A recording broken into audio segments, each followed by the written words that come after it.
weather's been great, the facilities are great, a great opportunity to play at this facility, and I thought the Big 12 has done a tremendous job from every aspect of putting on the tournament.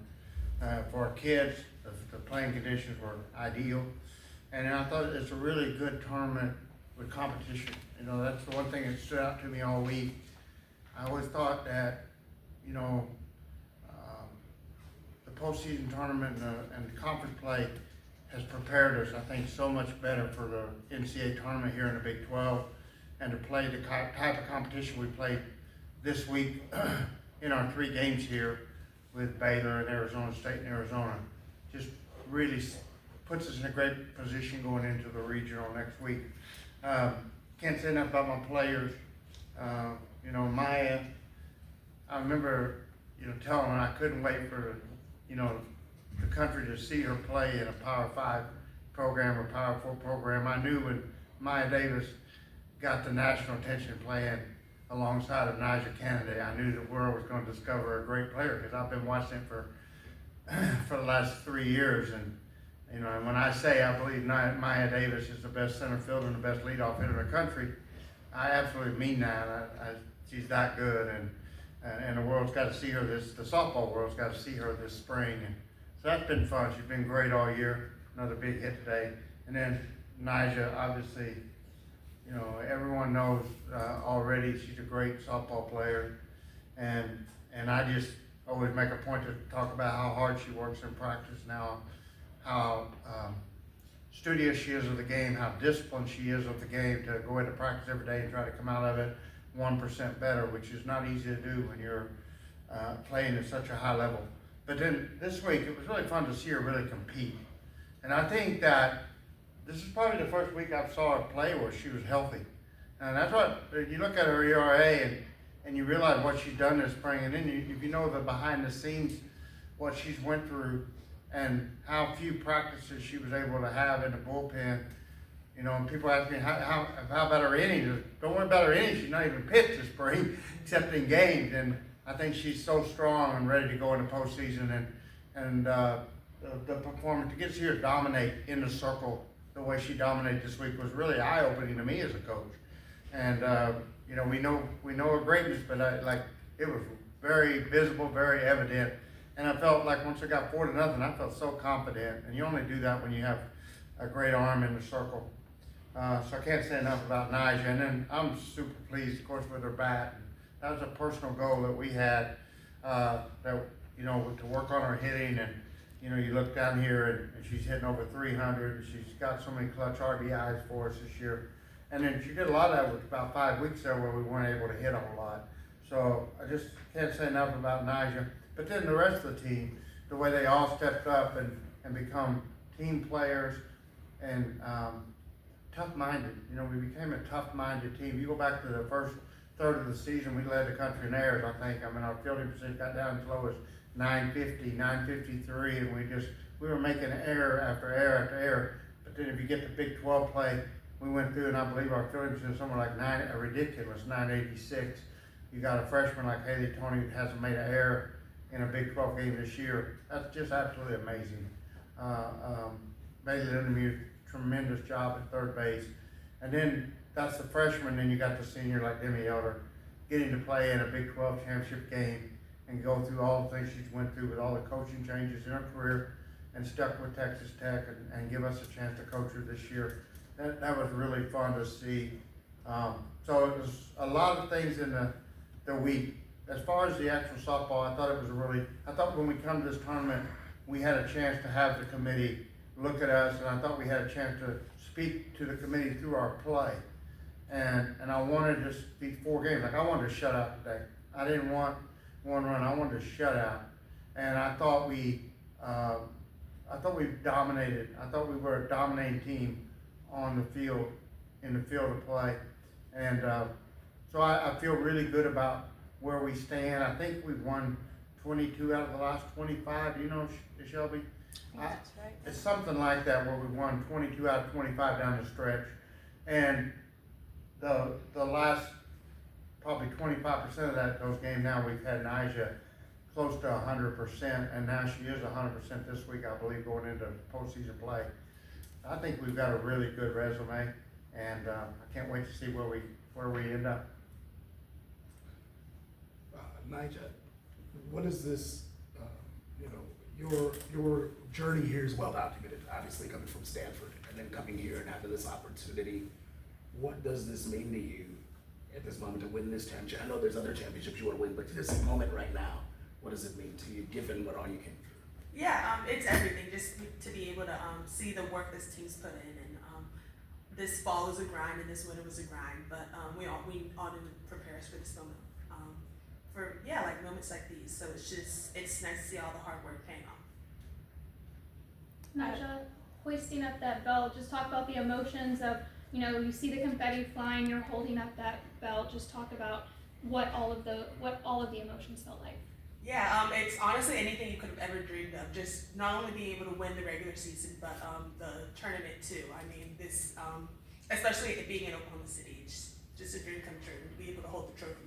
I feel like to be able to hold any trophy at this end of the year is the goal. We still have one big goal we want to accomplish, but we knocked out 2 of the 3. Sure. I've been getting messages all week from Texas Tech fans, and they're posting about you guys. And one thing that they keep saying is, this team's making me fall in love with the sport of softball. And I just like to hear from the players on what hearing those things kind of means to y'all as players. Because y'all have done this, you've won championships elsewhere, but coming to a school that hasn't done this before, and you're really getting fans to be like, wow, this sport is amazing, these athletes are amazing. I just want to hear from y'all on that.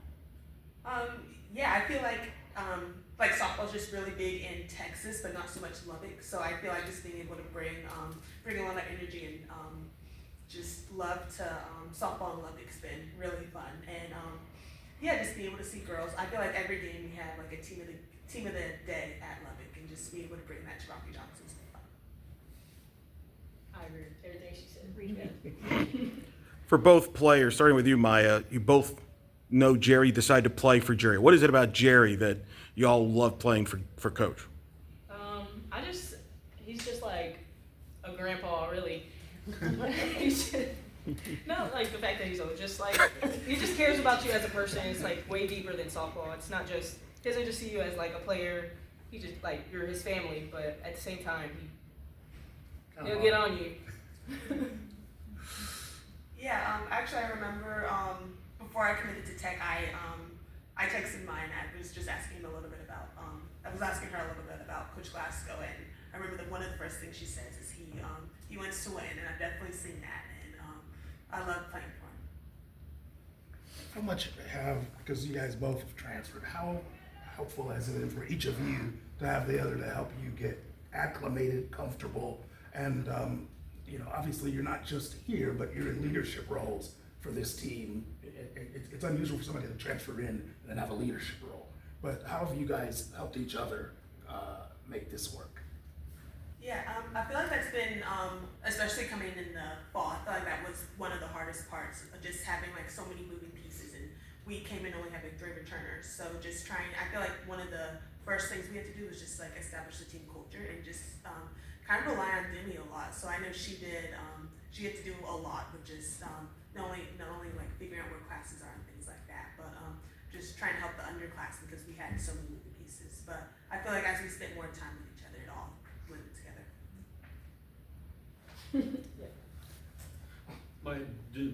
Across the board offensively, y'all feel like things are really clicking right now? I do. I think we started off kind of slow just because it was a new team. We had to get used to each other, but I think it's really come together now. Coach, is this everything you kind of imagined it could be? I mean, I imagine when you get talent like that to come in, there's maybe a little bit of pressure to actually, make it happen and build it, especially with so many of these moving parts being new. What about this, given all of that you had to kind of work together? Yeah, when I took the job, I think that I interviewed on a Saturday morning, and it was Father's Day. On Sunday afternoon, Kirby called and said, look, I'm gonna sweeten the pot. I don't care if you bring your daughter, if you bring Tara. And because they were talking to her already as a head coach and considering her for the head coaching position. And that kind of made it really easy for me, at that point. And so then I really looked at it, and I had to come in on campus on Tuesday. And the one thing that just appealed to me is like when I got to Louisiana, it was a great team, a great program. and I had to maintain a tradition. You know, I had a standard there that we had to keep and live up to and maintain it. But Texas Tech, I could build my own program and we could leave our own legacy. And I like that idea. You know, I thought that'd be really neat because nobody ever really won Texas Tech like I want to win. And then when I come on campus and interview, and the people on the committee, I could tell from the people on the committee that there were pieces there that were very rare. And they wanted to win, but they also had the ability to facilitate us to win as a coaching staff. And I knew how important the NIL piece was going to become over these next couple of years. And I also thought it was going to become more and more important to be in a Power 5 or Power 4 conference over these next couple of years. So the idea of building it was phenomenal. And then the only one, when I interviewed, they said, how many players would come with you? I said, well, only one that I know. I believe Mihya Davis will come with me. It was just a huge help when the other girls came. I didn't expect that. I didn't dream they would.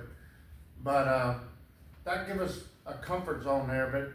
And then in talking with Najaree, you know, I realized we have to put together a team that can compete on a national level and give her a realistic chance to come to Tech, or there's no way we can recruit. And I think our first conversation was like, well, give me 3 weeks, and if I don't get it done, we don't get it done. But give me 3 weeks, I think I can put together a team that we can.